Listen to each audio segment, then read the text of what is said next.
Presentation नहीं था और आज हम देख रहे हैं कि यहाँ से लोग जो है अलग अलग जगह पे अपनी पहचान बना रहे हैं। कुछ न्यायाधीश बन रहे हैं, कुछ यहाँ पे डिप्टी कलेक्टर्स बन रहे हैं, कुछ कलेक्टर्स बन रहे हैं, कुछ लोग जो है जनप्रतिनिधि बन रहे हैं बहुत अच्छे अच्छे, कुछ लोग जो है मतलब जजेस बन रहे हैं उच्च न्यायालय में, सर्वोच्च न्यायालय में। ये अपने आप में एक जो है एक जो स्वतंत्रता दिवस के बाद जो चेंजिंग डायमेंशन जो हुआ है समाज में, ये एक कहीं ना कहीं जो है बाबा साहब के देन है।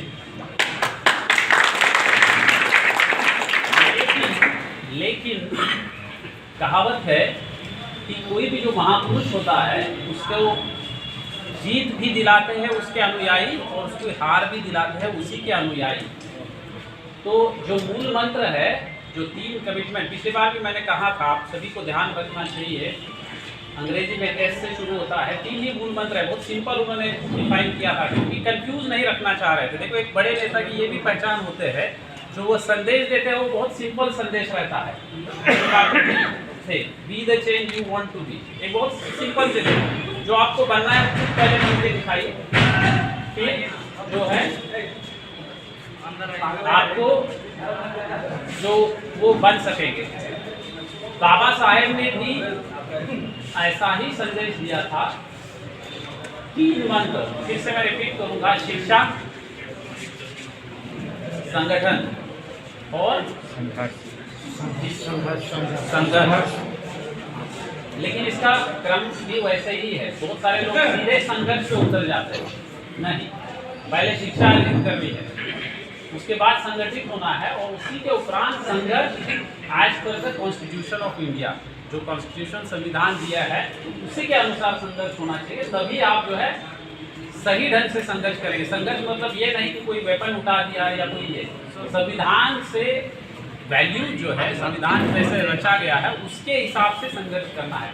तो ये 3 मूल मंत्र जो है कोई भी व्यक्ति को, पदाधिकारी को अगर कोई बदलाव लाना है, बहुत आज के दिन में बहुत रिलेवेंट है। तो जितने भी अनुयायी हैं वो सभी को ये बात रखने की बहुत आवश्यकता है। मैं उदाहरण कोट करता हूँ कैसे फेल करते हैं। 2 दिन पहले ही हमको अनुसूचित जाति जनजाति छात्रावास में अतिक्रमण हटाना पड़ा और अतिक्रमण कौन किए थे? पूर्व विद्यार्थी किए थे।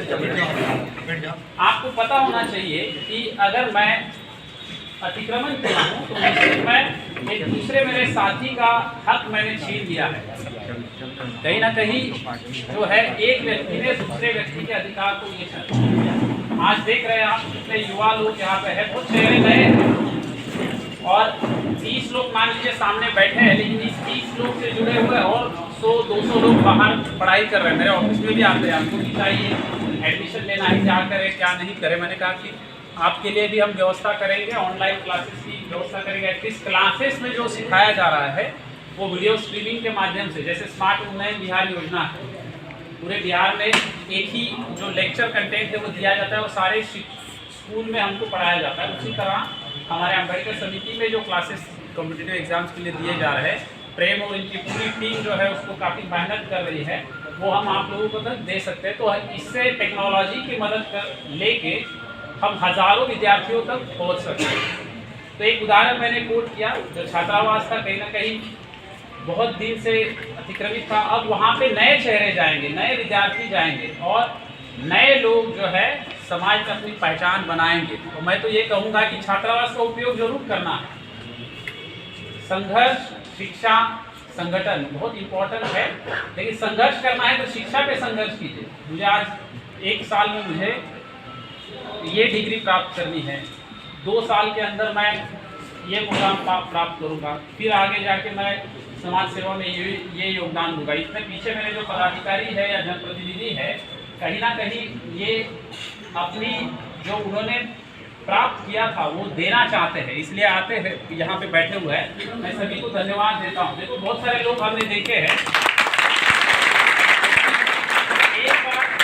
एक बार सिलेक्शन हो गया, एक बार हमको कोई व्यवसाय मिल गया या हम जनप्रतिनिधि बन गए तो बाद में भूल जाते हैं समाज को। ऐसा नहीं होना चाहिए। अपने ग्रास रूट जहाँ से हम आए हैं उसको कभी भूलना नहीं चाहिए। जहाँ यथासंभव, मैं ये नहीं कर रहा हूँ कि हर बार आप चेंज कर ही पाएंगे, जैसे कि मेरा पोस्टिंग यहाँ पे हो गया, मैं अब मेरे घर पे अगर सोचूंगा कि 2000 किलोमीटर जाके मैं वहाँ पे चेंज करूँगा तो मेरे लिए उतना पॉसिबल नहीं मैं वहाँ पे कनेक्ट हूँ। लेकिन मैं यहाँ पे जो विद्यार्थी है उनके जीवन में मैं कुछ चेंज कर सकता हूँ, उनको कुछ दे सकता हूँ, समाज को कुछ दे सकता हूँ। ये प्रयास होना चाहिए यथासंभव। बहुत सारे लोग झारखंड के होंगे लेकिन अभी यहाँ पोस्टिंग फ्री होगी तो यहाँ अपना योगदान दे रहे हैं, क्लासेस ले रहे हैं। यहाँ पे मैं देख रहा हूँ कि कुछ युवा ऑफिसर भी जो है हमारे यहाँ पे पढ़ा रहे हैं, कुछ शिक्षक भी है जो पढ़ा रहे हैं, वॉलंटरी पढ़ा रहे हैं। तो ये भी बहुत अच्छी बात है, निस्वार्थ भावना से यहाँ पे पढ़ा रहे हैं। तो इसका आप लाभ ले लीजिए, इसको जो है अपने दिल में रखना है, साथ में उसको धरातल में उतरना भी है। संविधान को अच्छी तरीके से पढ़ना है। देखो हम क्या करते हैं, बहुत बार नारे लगाते हैं, बहुत बार घोषणाएं देते हैं। अगर मैं पूछूंगा directive principles of state policy क्या है, एक स्टेट को जो है संविधान में क्या लिखा है या बाबा साहब का क्या उद्देश्य था कि एक राज्य राष्ट्र किस तरीके से निर्माण होगा, तो बहुत सारे कम लोग, विद्यार्थी क्या मतलब बहुत सारे यहाँ पे संगठन के लोग भी है, वो भी नहीं बता पाएंगे प्रियम्बल में क्या लिखा है। इतना तो है, बस इतना ही है। लेकिन अगर हम बोलेंगे कि बताइए प्रियम्बल की वैल्यूज़ क्या है इंडिया के, तो वो भी बहुत कम लोग बता पाएंगे। मैं कोई ये नहीं कर रहा हूँ, मेरा कहने का तात्पर्य यह है, जो लोग हम बोलते हैं, जो लोग हम दूसरों को ज्ञान देने की कोशिश करते हैं, सबसे पहले हम सभी को उसको देखना पड़ेगा, उसको सीखना पड़ेगा।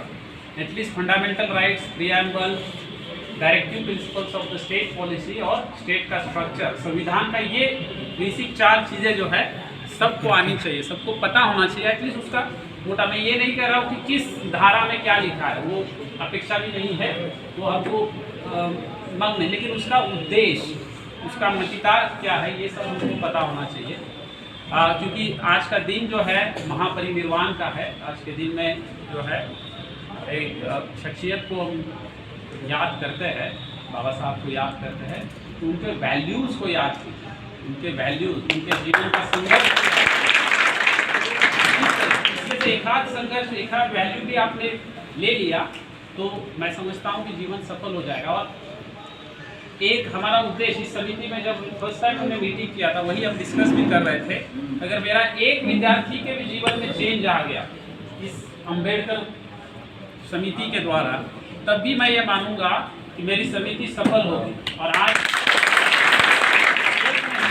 यहाँ उस समय तो बस हमारे मेंबर थे, समिति के कुछ मेंबर थे, कुछ जनप्रतिनिधि थे, बस इतने ही लोग थे, विद्यार्थी सब गायब थे। आज मैं ये देख रहा हूँ कि विद्यार्थी ज़्यादा दिख रहे हैं और हम लोग कुछ है, और चर्चा भी जो हो रही है वो विद्यार्थियों से रिलेटेड हो रही है, विद्यार्थियों के चेहरे पे खुशी है।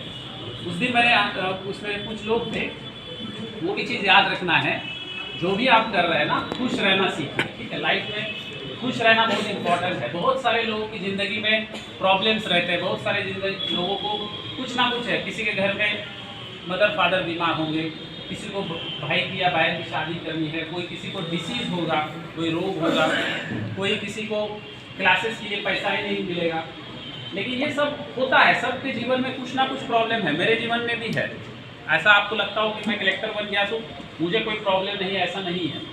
डेली का डेली कुछ ना कुछ चैलेंज है, कुछ ना कुछ इश्यूज है, बहुत सारे केसेस रहते हैं, बहुत सारे चैलेंजेस रहते हैं, लेकिन उसमें भी खुश रहना चाहिए। उस दिन भी मैंने बताया था, जब आप कुर्सी पे बैठेंगे या क्लास में बैठेंगे या घर में भी जाएंगे तो खुश रहिए। जो भी आज का दिन का है, मैंने आज से अच्छा किया है, खुश रहना है। शादी अटेंड करना है, शादी अटेंड कर लीजिए, अटेंड करके आके फिर कुर्सी पे बैठ लीजिए, समझिए ना। 2 घंटा आपका चला जाएगा शादी में, ऐसा नहीं कि 2 घंटे में आपका बहुत नुकसान हो जाए। लेकिन जैसे ही शादी से आ गए, गाँव से आ गए, तुरंत रूम पे चले गए और अपना पढ़ाई स्टार्ट कर दी। यही मूल मंत्र है। जितना समय आप अपने कुर्सी पे बैठते हैं, किताब खोलते हैं और बाहर की दुनिया भूलते हैं और खुशी के साथ उसको पढ़ते हैं, आप सक्सेसफुल हो जाओ। जब आपको लगे चाय पीने जाना है, चौक पे, कचहरी चौक पे जाके आना है, कोई दिक्कत नहीं। हम भी जाते थे चाय पीने के लिए। ऐसा थोड़ी ना है कि बस 22 घंटा या 23 घंटा 24 घंटा रूम नहीं बैठे थे, ऐसा बिल्कुल नहीं है। 10 से 12 घंटा अच्छे तरीके से पढ़ाई, टेंशन फ्री पढ़ाई करना बहुत इंपॉर्टेंट है। हैप्पीनेस इज अ चॉइस, मतलब ये खुश रहना ये चॉइस है। लोगों को लगता है कि मेरी जिंदगी दुखी है, मेरे साथ ऐसा हुआ, ऐसा नहीं है। गौतम बुद्ध जो थे वो जैसे बाबा आए उसी तरह उन्होंने सारा त्याग किया। वो तो राजघराने से त्याग करके चले गए, लेकिन सबसे खुश बन गए। गया में एनलाइटन मिल गया उनको, तो सबसे खुश बन गए। तो खुशी जो है ना अपने अंदर रहती है। इस मूल मंत्रों को भी याद रखिए, ठीक है। तब जो है निश्चित आप जो है ना 1 साल हो या 1.5 साल हो या 2 साल में, उसके अंदर जो आपने ध्येय रखा है कॉम्पिटिटिव एग्जाम का, वो भी आप क्लियर कर पाएंगे। मेरे तरफ से इतना ही है, ज़्यादा ज्ञान भी नहीं देना चाहिए, ज़्यादा ज्ञान